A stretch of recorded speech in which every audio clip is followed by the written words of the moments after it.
Well, welcome to Polity Matters. I'm joined today by Scott, and I'm Jared, and we are trying to hold down the fort while Ben is attending to some family business, but he plans to be back involved more in the future, so he's not dropping out yet, so don't be worried.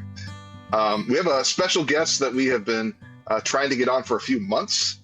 So Polity aficionados have, in the past couple of months, gotten a new toy, which is the commentary on the BCO that was authored by Per Almquist, and he has graciously agreed to come onto the show to talk a little bit about it.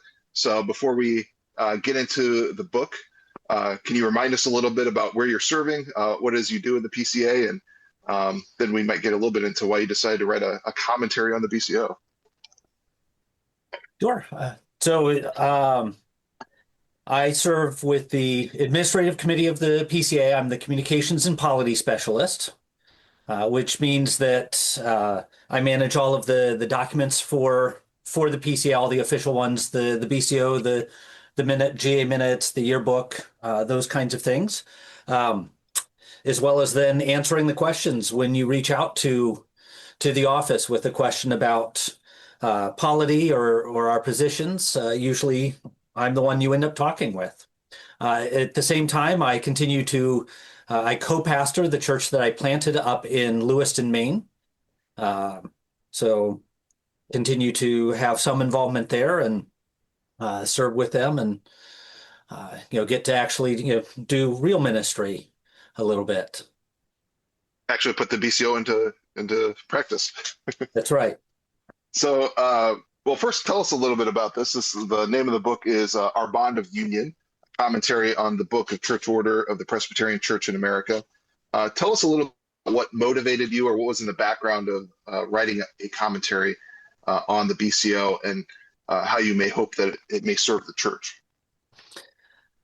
Well, that was exactly, what was behind it was a resource for the church. There are lots of resources out there to help understand the BCO and the historic interpretations that the church has made through the years, and in fact through the centuries on parts of it. And it was partly to try and gather those pieces all in one place for myself, but then also for others, who may not be aware of all of the pieces or know where to get a hold of them, even if they happen to be aware of where they are. So that's really what was behind it, was creating a resource for me and for others to better be able to use the tool that the BCO is intended to be.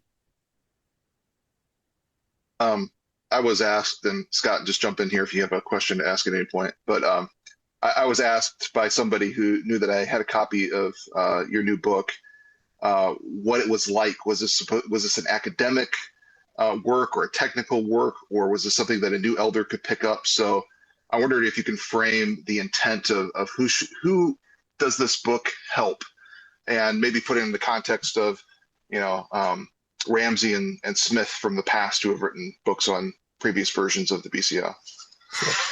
Well, hopefully it helps all of us. It was not intended primarily for those who are deeply in.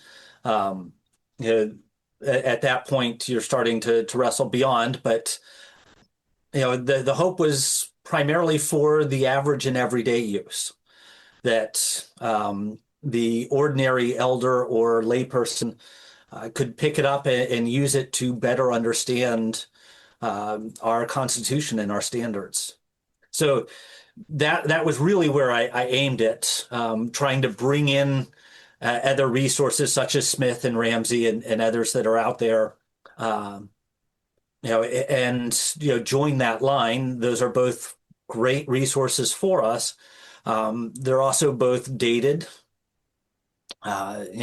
Ramsey being last updated in, I think, 1898, and Morton Smith's in 2007. In the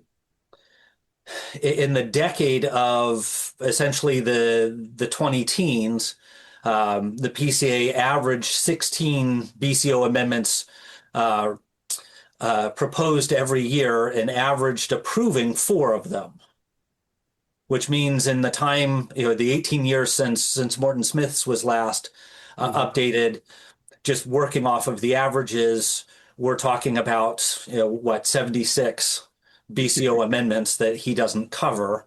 Mm-hmm. The other piece was Morton Smith tends to rely heavily on primarily on 2 sources, on Ramsey and on just his own knowledge. As the founding stated clerk of the PCA, one who was present in a part of the initial discussions, he had just a vast trove of personal knowledge as to what was intended.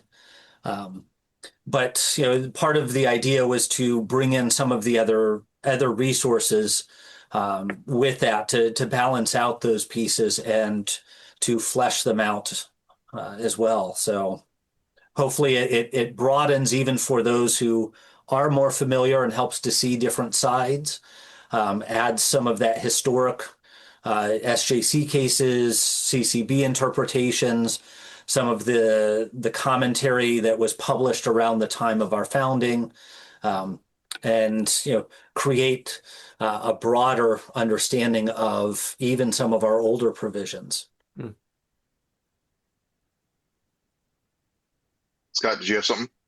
Yeah, as I was thinking through this, we got it at the General Assembly, and it was somewhat ironic that as we received your nice new book, the next day after I bought this book, I realized I just voted to change some of the content in the book.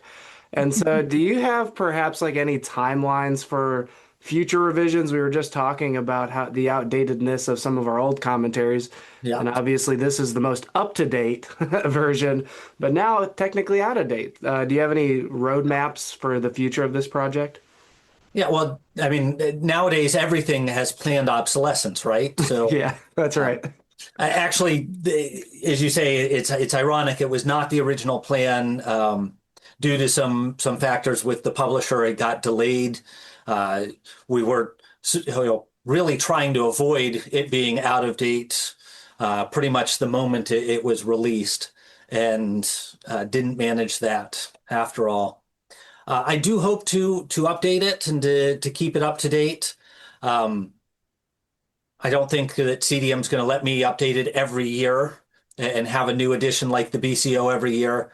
But certainly, every few years, getting a new updated edition out that, brings in the changes. Certainly if we get a major one, potentially the Directory for Worship as that study committee goes through its work. Certainly that would also be a trigger, because that's the kind of change you would want to see reflected relatively quickly. Yeah. How did you approach it though, in terms of what you're trying to do there? Did you feel yourself wanting to give kind of a here's kind of a broad analysis, or were you trying to wade into any of the debates that maybe go around in the BCO? I mean, like, did you give us a definitive answer for what fails to act actually means? So, mostly my intent was to offer out what is out there, the resources to explain what is fairly settled. Obviously, nothing is purely objective, so you do get my opinions along the way.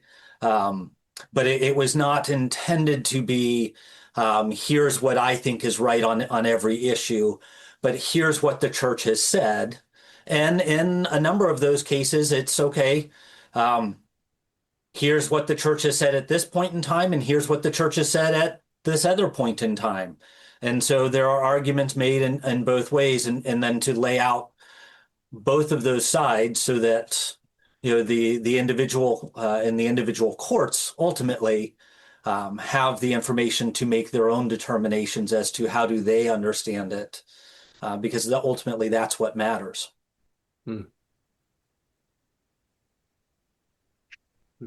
So in your study of this, I don't know if you got into this at all. I'm always interested when I talk to somebody that's either in like the OPC or the RPCNA that's in our area. Sometimes we'll compare differences, whether, 2 office, 3 office, things like that. But do you learn anything from doing this project of things that are different from perhaps other NAPARC BCOs that are unique to us? And if so, if that's something that actually people from the OPC or even like the church and Presbyterian Church in Brazil would want to pick it up and see if there's anything unique that we offer that others in the Reformed community could benefit from.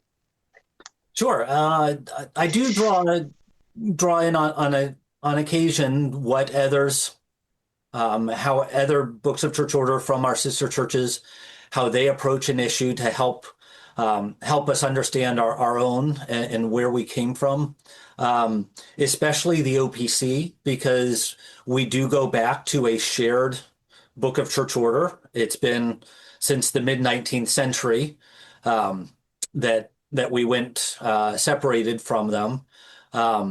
But some of the provisions that work their way through and carry over from the early days of our book of church order to see, how did they understand? How do they have it? How does that help flesh out our understanding of what we have?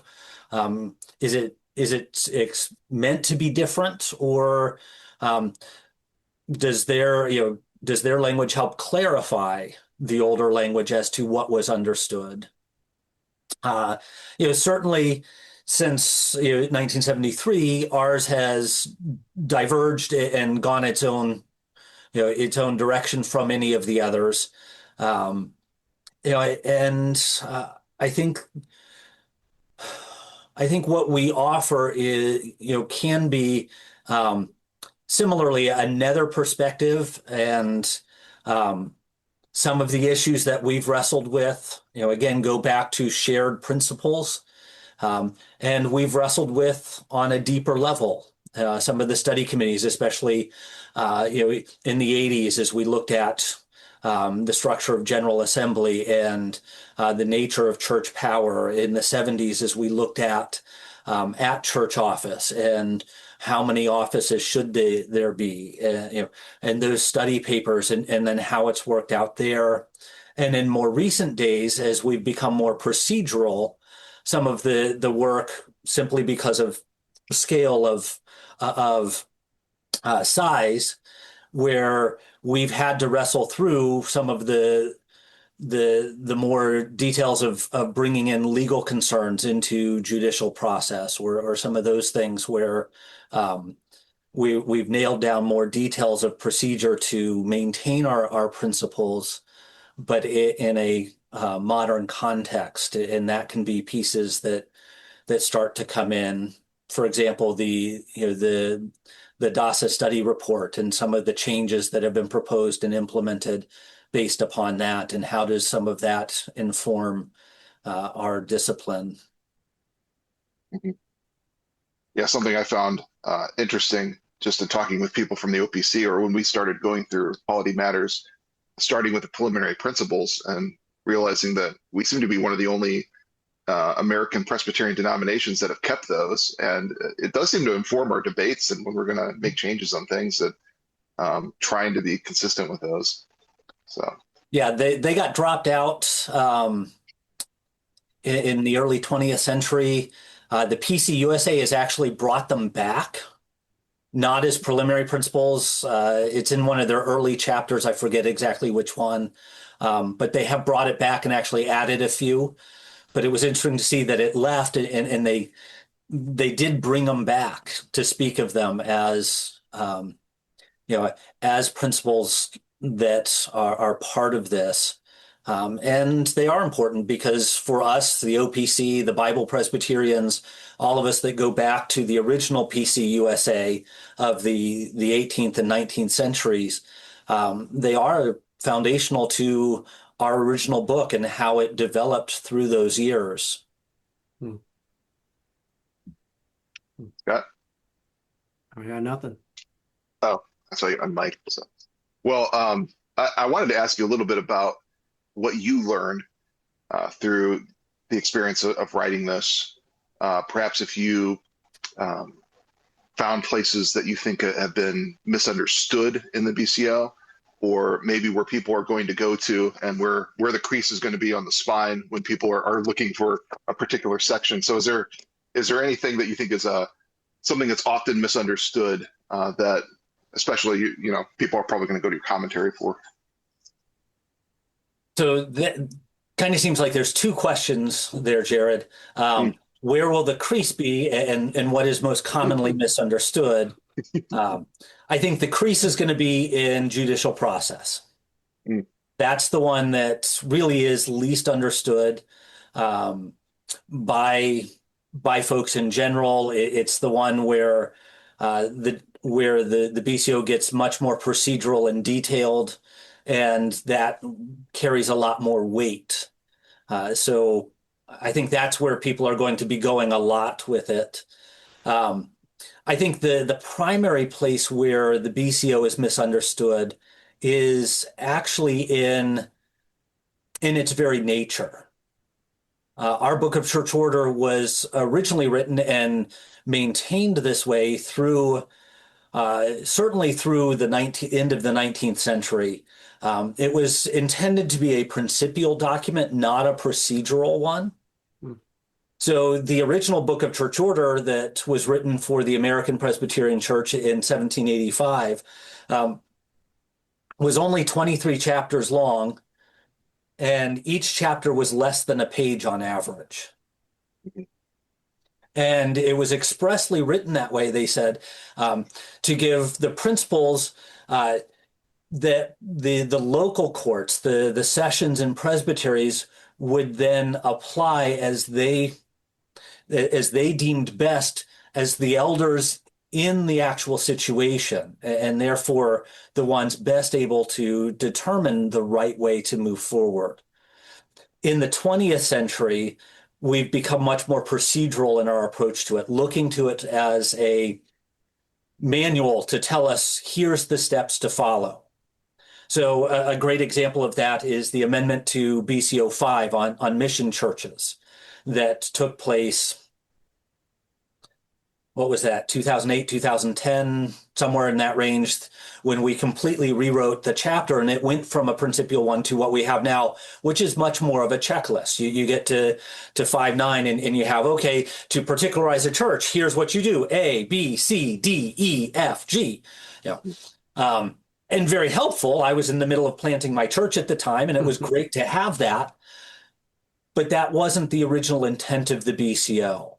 And the more procedural we get, the more procedural we have to get, the more we have to nail down the details, and the longer it gets and the harder it gets to follow, and the more it can become something that's just rigid, and cold, applied to trying to apply the same steps to every situation, when every one of us in ministry knows every situation is complicated because they all involve people.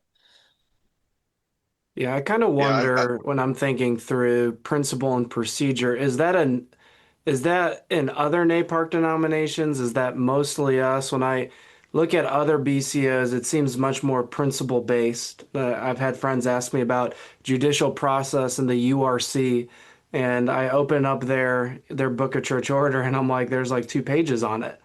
And they're like, did they violate the book? And I'm like, I don't know. There's nothing in the book, it seems, or there's so little. And so it seems that we have a more procedural mindset, maybe even compared to some of our NAPARC brethren. Do you think that's the case as well? Somewhat. I think part of that also comes with, again, we're back to scalability.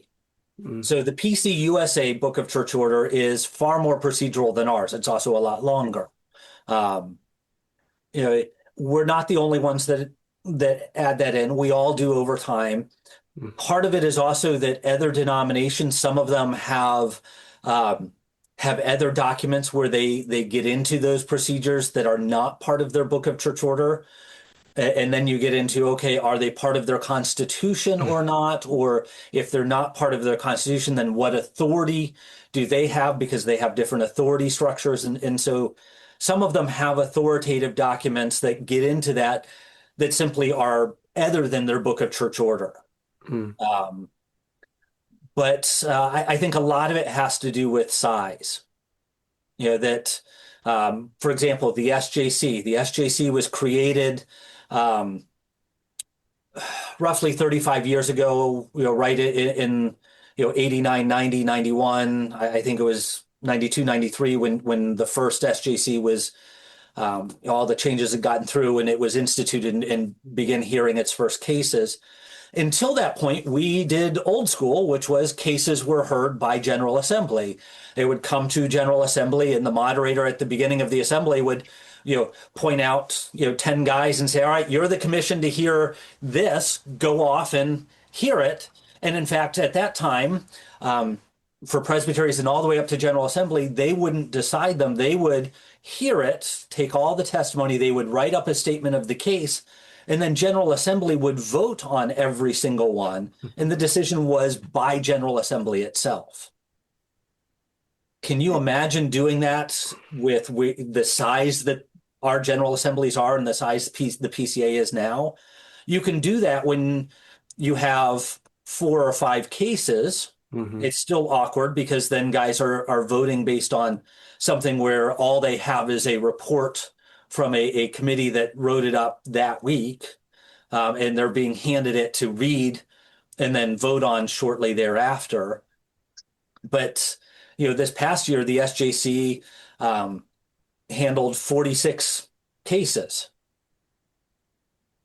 We'd spend longer than we have at GA just dealing with it on that front. And so we have to then work out systems and ways to work things that weren't required before. So I think that's a piece to it, is some of it comes with size. Yeah, and that size even deals with our overture load as well, right? Yeah. I mean, we get kind of made fun of sometimes in NAPARC circles for having like 50 overtures. And the OPC's like, we had 2 overtures this year that we dealt with. And we're like, oh, what if that'd be like no business before the assembly if we had 2 overtures. That's just a different breed. Yeah, it is. Some of that is size. Some of that is that the mentality has changed and shifted in the PCA, and some of the others keep it older. There's a great quote that came out in the debates in the mid-19th century over amending the rules of discipline at the time. They were proposing, a major revision of it. And part of the argument was that it hadn't been done in about 25 years. And one of the former moderators of General Assembly, in an article about it, said, that's about right. He said, they shouldn't be amended more often than that. And he goes on to say, in fact, our people would not allow it. And that's just a completely different mindset than the PCA has at this point. To take time and to let something sit and settle and really think our way through, we've shifted to a mindset of, we see an issue and, all right, well, let's propose an answer and then let's debate and work our way through and work that through. And sometimes we do it all that one year, and other times it takes a few years, of perfecting and refining to get to a point where we have an amendment that, is generally acceptable and can pass as to how to address that. But we've certainly moved to, this is a living document that should be that should reflect the current situation and where we are currently, in a way that historically it didn't, and some of our sister churches still maintain. Well, and having had a lot of time in working with the BCO, even with the procedural aspect to it, are there things do you think, from studying it and recommending to somebody else to study it, and of course using your book probably as part of that, what do you think as some of the benefits of knowing the BCO? How does the BCO, just taking a few steps back, nobody's listening to our podcast, we'll pretend they're just listening to this interview, how would you encourage them to say something positive about studying the BCO for helping us work as a church together? Well, I think that's exactly what it is. That's where the title of the book comes from. It comes from a statement that General Assembly made that our Constitution is our only bond of union. And the BCO is part of that. It's not just our Westminster Standards, it's the BCO, that it is intended to build unity by saying this is who we are. That same statement refers to the Constitution as our only statement of identity. And that's what it should be. It should be a tool for us to express who we are as a church, to express our theological commitments, and our care for the church and for our people by how we go about our shepherding, how we go about governing the church, because that's what governing the church is it's part of our shepherding. Ecclesiology, this doctrine of the church, expresses who God is by who we are as his gathered people. And that's really where the BCO belongs there, not as a law book to be studied as, how do I do everything right? How do I, what mistakes did somebody else make? But to give us those pieces to express our understanding of who God has revealed himself to be in Scripture and what that means, how we work that out in life together. Well, in light of that and the fact that we love to change the BCO so much, have you thought about that in doing, whether it's from this research or just in your time in the PCA, and thought, is there one reform or clarification to the BCO that you'd like to see happen? And it even can be kind of, I think Howie has said that maybe slowing down would be good, even though he's the one that's the biggest offender on that. or I think of the OPC, to give my answer first. I'm kind of interested in the idea of publishing it once every 5 to 10 years and living it for a little bit. But do you have something we actually did that in the early years? So yeah. It wasn't until, if you've ever wondered why the BCO in the front starts the amendments with 1982, it's because before that, it was published as a printed bound thing only every few years. And so they didn't track the amendments because it had to do with what edition you had. And so even when I was first ordained, in those early years, my time in seminary in the 90s, the BCO still said 6th edition in the front. And we've since dropped that. And you always wondered, well, but the 6th edition of which year? And why isn't the next year the 7th edition? That goes back to those early years when we didn't publish it as a binder to be amended every year, but we saved and published an edition every few years. And I think that may have indeed been a bit of a mistake that encouraged more frequent amendments. Putting on a 3-ring binder that's what did it. No, it's not what did it, but it certainly didn't help. I'm with Howie. I think we should slow down some with it. But I think the answer to that for me comes to what we were talking about, is what I would like to see, if I could change one thing, would see us getting back to viewing it more as laying out principles which are then to be applied by the lower courts with broad discretion, and the oversight of the higher courts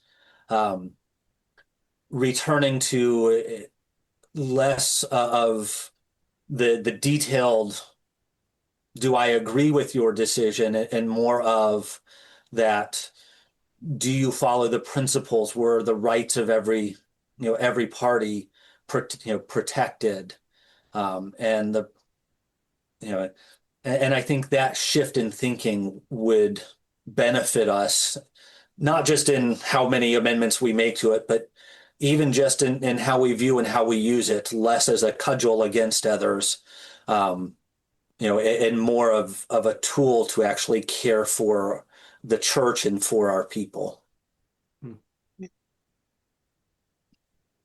You have any other questions there, Scott? Mm-mm. Well, thinking of the future, what would you like to see kind of future of this book, either how it's used, or did you have any final thoughts of things that you learned from this experience of writing this book? It feels self-serving to say it, but I would like to see it broadly used.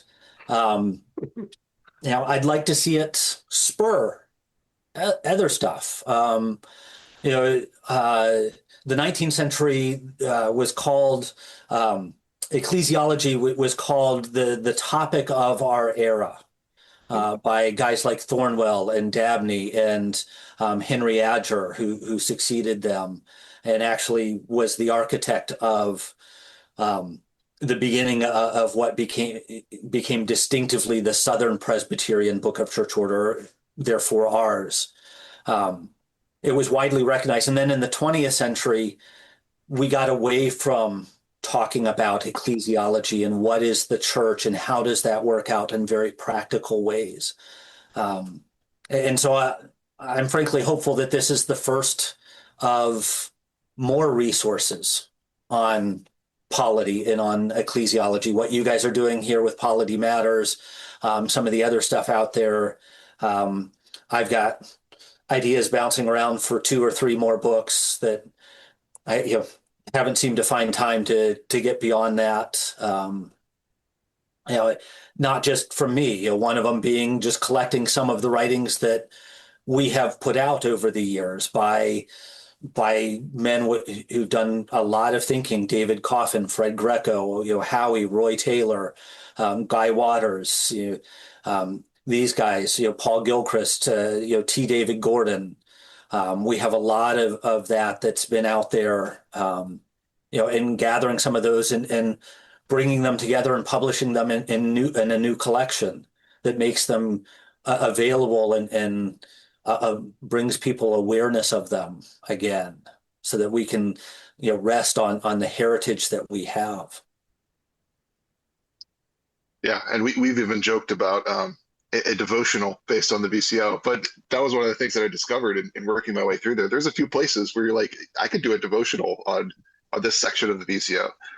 Probably not the procedural parts, but no. An interesting thing was the first General Assembly actually assigned the committee that wrote the initial one to put scripture citations to the entire BCO in the way that we do for the confession. And they started that work, and they only got through the preface, and those are included. What they proposed are included in my commentary. And then they just stopped. Never really said anywhere officially why they stopped or anything else, but it would have been interesting to have seen that. And, as you say, the procedural, there are parts where I would struggle to find, because that's part of what is left to, human wisdom inside. But would have been interesting to see, the thinking behind and to have that scriptural piece tied to it. all right. I'll give Scott one more chance if he has anything else. Nope, I'm good. All right. Well, if somebody wants to purchase the book, where's the best place to go for it? The PCA bookstore.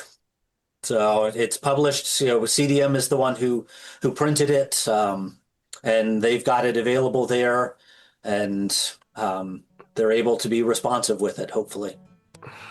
Yeah, I think I've seen that as the best price too, because I think you can find it some other places, but you don't know about shipping or if you get any kind of deal. So That's where I've seen it the best. Well, as maybe Ramsey would say, this podcast is over. Thank you to Per for his time, for Scott for being here, and you can check our show notes for more information. Maybe we'll put a link where to buy the book in there. So if there's nothing else, we can just all say goodbye, gentlemen. Bye, gentlemen.